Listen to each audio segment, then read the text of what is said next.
Okay, this is the case of Rob, Melissa, and Mickey. And Giovanni. And Giovanni, that's right. And we have another one on the way here, so it's going to get pretty hectic. I think you guys did this just in the nick of time.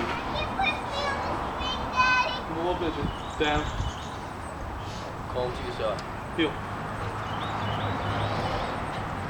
I'm going to throw the ball. Okay, now Jay, watch this. I'm going to throw the ball one more time. The second time, he's going to stop. Not this time. Okay.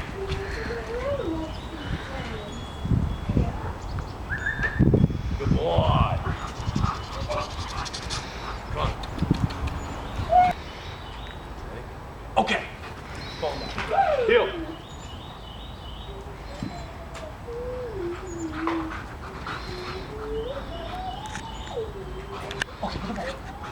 Okay, be good.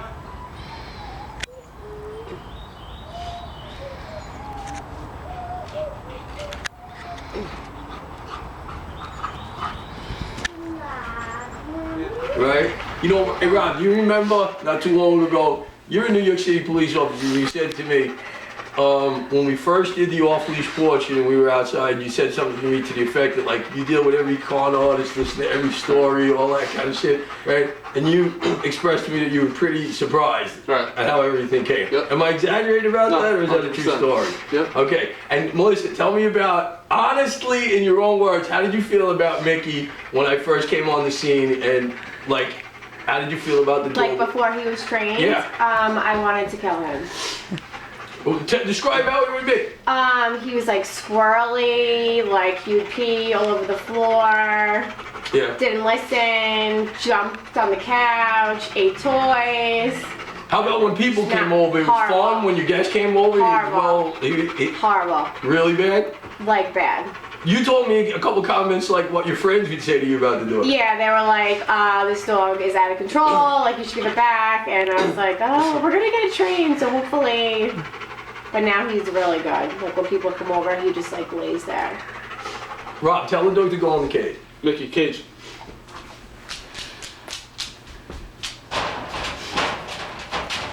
Tell him to sit from there. Sit. Tell him to lay down. Down.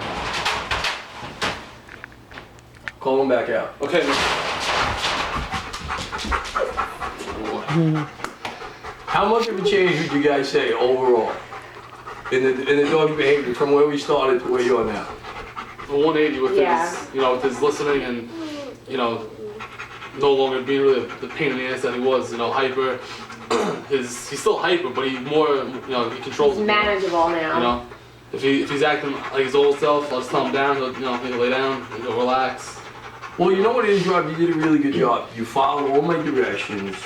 I think you figured out now some of the things you probably did wrong in the beginning. Right. How much do you feel like you learned about the fundamentals of training a dog by going through the Not a program? lot. It's the opposite of what I was brought up thinking, and now, like I said, with him, I have a better grasp of even just the foundation. If I want to go further with him, I think I'll be able to do it.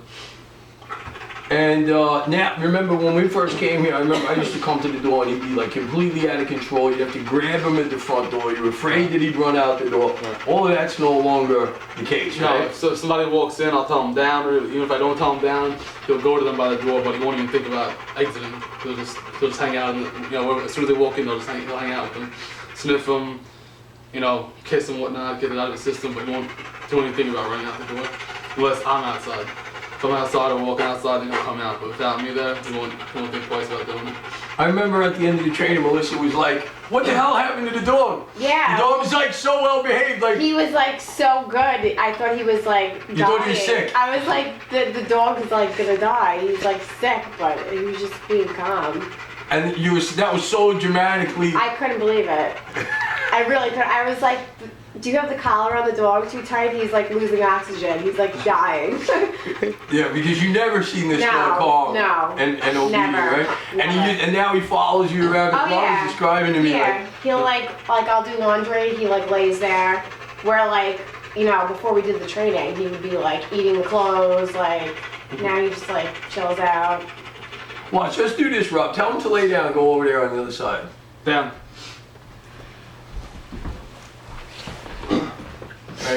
Right there, that's good. Tell him to change his position. Sit. And then do it again. Down. And then do it again. Sit. And then call him to your side. Heel.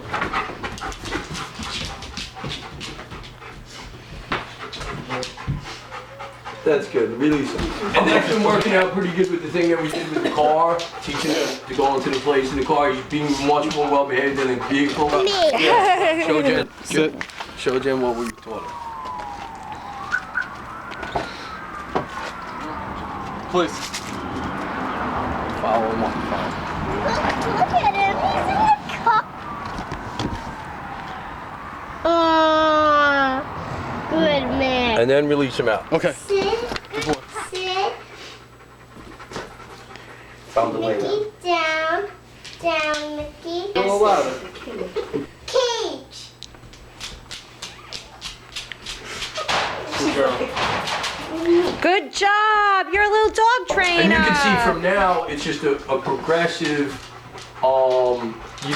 escalation of making the distractions greater and greater and greater difficulty until you reach as close to a level of perfection as possible.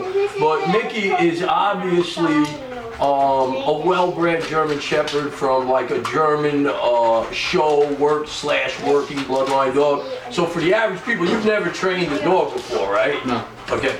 So, this was a handful of dogs Right. for you to have to train on your first attempt. And I would say that, let me turn my phone down. I would say that, how old was Mickey when I came on the scene? Back in November, October, he was about 10 months. About 10 months old, and he's about 14, 15 months Right. now? Yep. Okay, so, what would you say about the whole process? Would you recommend the process to somebody? What would you say? Yeah. I'd recommend it. Hopefully Sandy doesn't hit again, so it doesn't take as long as it did with that. But, it worked great, With the delays of the storm, it's still, happened a lot quicker than I really anticipated. I thought it would take more than, almost like a year of working on the dog, of constantly, just drilling him and drilling him. And even with that gap, I say Sandy because we had a good 4-6 week gap. And without you being here, I was just constantly, going over this stuff. And when you came back, it just, took up, where we left off instead of having like almost restart all over again. So the process was actually much shorter than you Right. expected Yeah. it to be, Oh, right? yeah. Yeah. Yeah. Much shorter than Yep. you expected it to be. And, as long as you guys are satisfied and happy, you recommend it to other people. I mean, that I guarantee this forever and I would come back and help you guys no matter what.